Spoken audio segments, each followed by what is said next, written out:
Welcome to BookTube with Simon. This is the book. I am Simon, which I guess makes you the tube. And you wonder why I keep losing subscribers. No, we don't. Okay, thank you. Shut up. Sit down. Anyway, let's crack on. Today we're going to talk about Confessions of a Bookseller by Shaun Bythell. The story of a grumpy, misanthropic ginger Scotsman with unwieldy hair, a penchant for tea, a hatred of Kindle and a passion for books. And his opinion of Shaun Bythell. Yes, Shaun Bythell runs a bookshop in Wigton called The Bookshop, which is in southern Scotland and is very well known because it is the heart of the Wigton Book Festival, one of the UK's most beloved literary festivals. This is a diary which follows him all throughout the calendar year of, I believe, 2015 or 16. Okay, Google, what day was Valentine's Day 2015? Saturday the 14th of February 2015.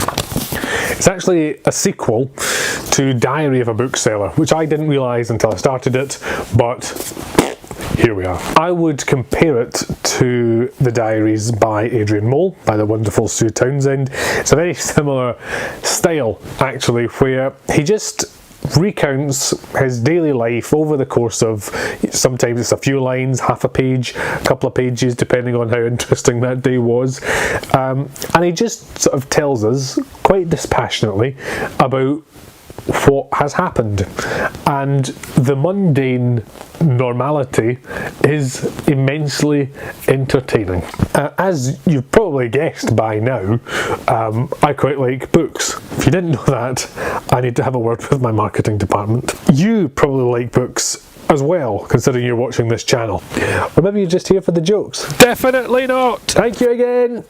So it is fascinating to learn about the running of a bookshop, just taking everything else away, and just the education you get about the peaks and troughs, and does really well in the summer, quite poorly in the winter, what it's like having to hate Amazon but work with Amazon anyway, the expectations of customers, the margins, all this kind of stuff. It really is super interesting. It lifts the bonnet on the book trade. And I learned a lot about it, which I thoroughly enjoyed. Each month's entry begins with an excerpt of a parody diary of a bookseller, and Shaun Bythell has obviously chosen, would you believe it, 12 of these to begin each respective month of the book with, and then he gives his reaction to whatever the topic is. He talks about customers who haggle versus customers who don't.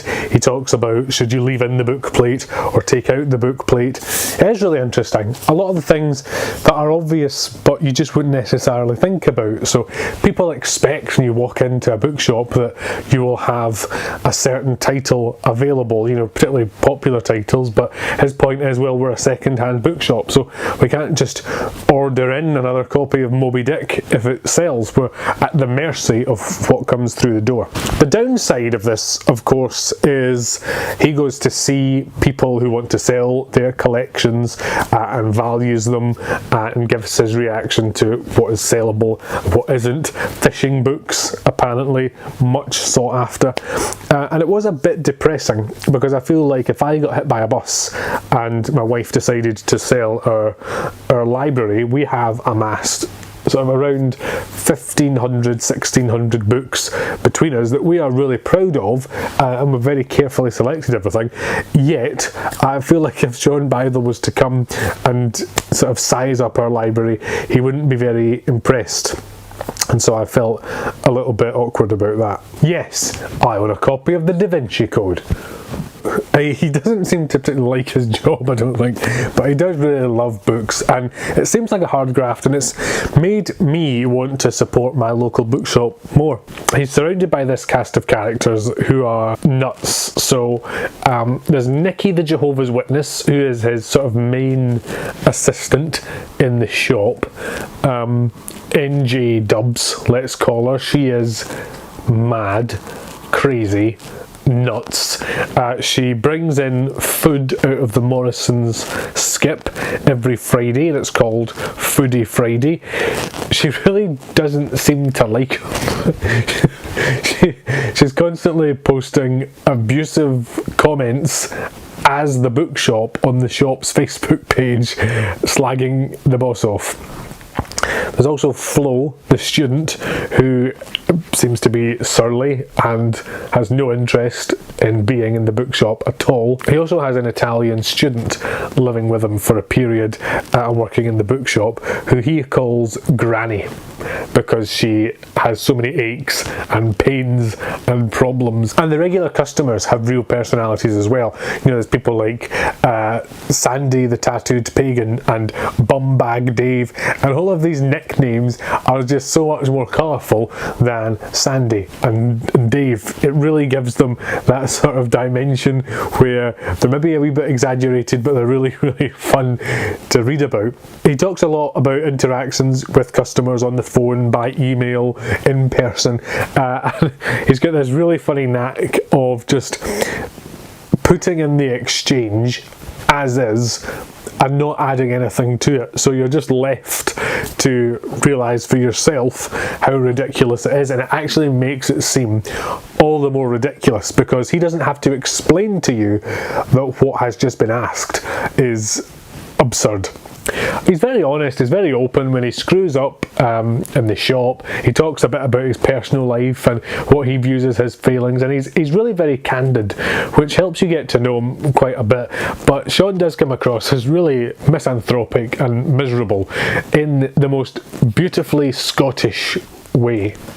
I do by and large like Shaun, but there is one bit that really irritated me and it put me off him for a good few pages. Basically his partner Anna breaks the law, and so there's a bit of a kerfuffle which results from that law breakage, and he takes the kerfuffle to be evidence that the law itself doesn't make sense, and that argument is fundamentally ridiculous. It would be like this. Right, I am heading out. That is my bottle of Iron Brew. Don't open it. Yeah, but no. It belongs to me. Not you, me. If you open it, all the lights will turn off. That's the consequence. Do not open it, or the lights will turn off. You've been warned. See you later.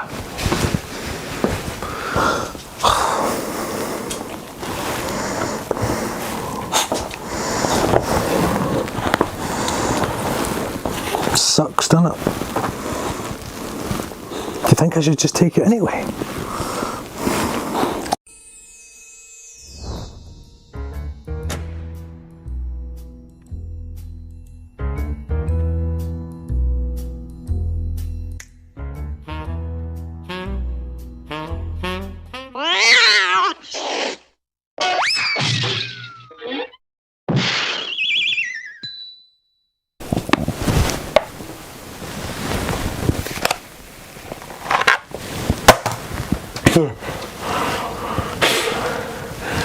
Now look what you've done, Iron Brew Rule man.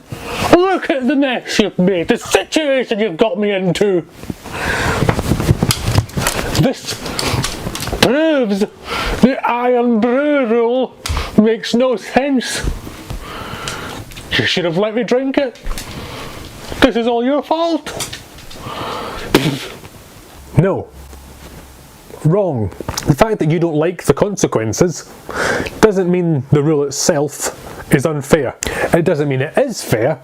It might be an unfair rule, but if you want to argue that the rule is unfair, then what you have to do is argue that the rule is unfair.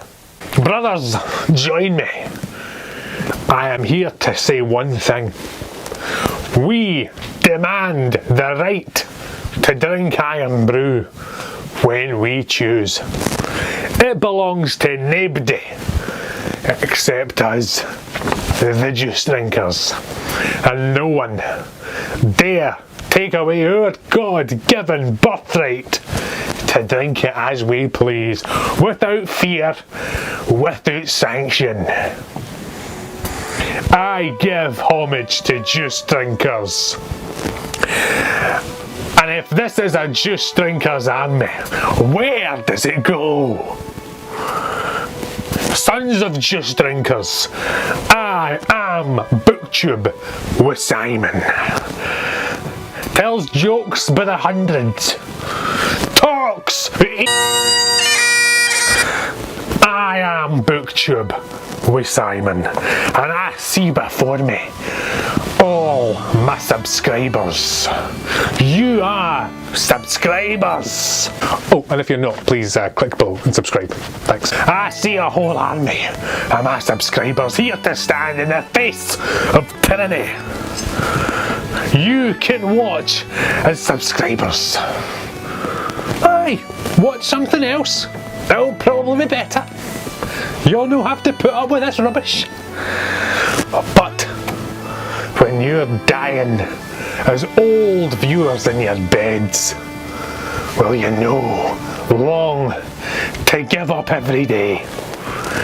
From that day to this, to stand and face your enemies and tell them, you can take our lives, but you will never, unless you're a restaurant or a cafe after 10 PM in Tier 3 in certain areas of the coronavirus restricted areas, you will never take our Iron Blue!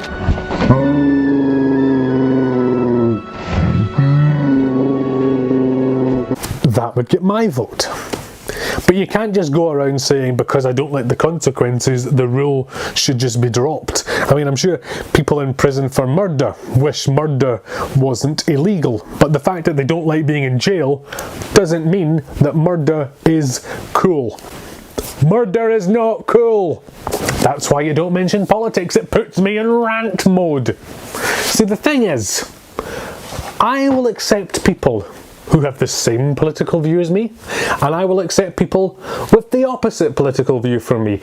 I will not accept people who have a political view yet no logical reason to back it up.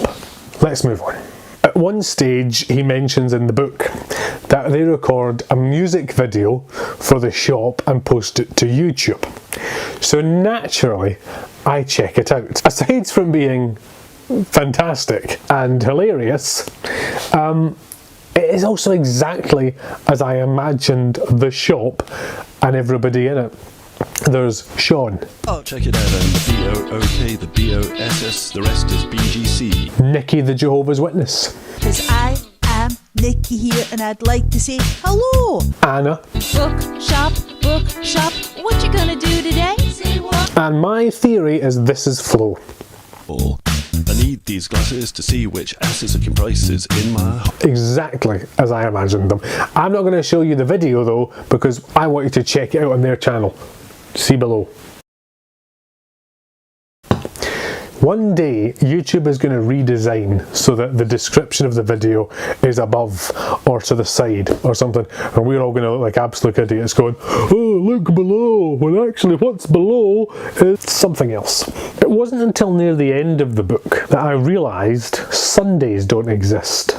The bookshop is closed on Sundays, and so there is no diary entry for a Sunday. And it was about September, October before I twigged that we were always skipping Sundays. But that led me to think, if you are writing a daily diary, but skip Sundays and don't have to write down what you do, what do you do on a Sunday? This leads us to a brand new feature. BookTube Investigates.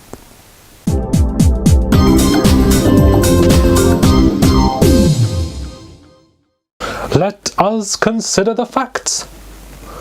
Sundays are the days he doesn't need to tell the world what he has done. These are the days for his dark secrets. The facts are these. We know he visits widows. We know his van smells repugnant. We know he's built a large extension. ostensibly for a student to move in who never moves in. Construction work, smelly van, widows, and frequent visits to multiple dumps. There is only one conclusion. Shaun Bythell is a psychopathic serial killer and must be stopped. Someone inform the authorities.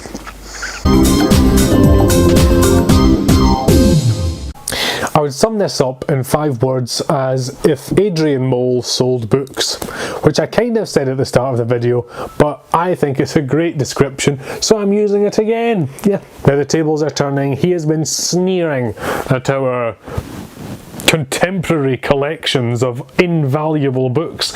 Now, Mr. Bythell, I'm going to rate yours.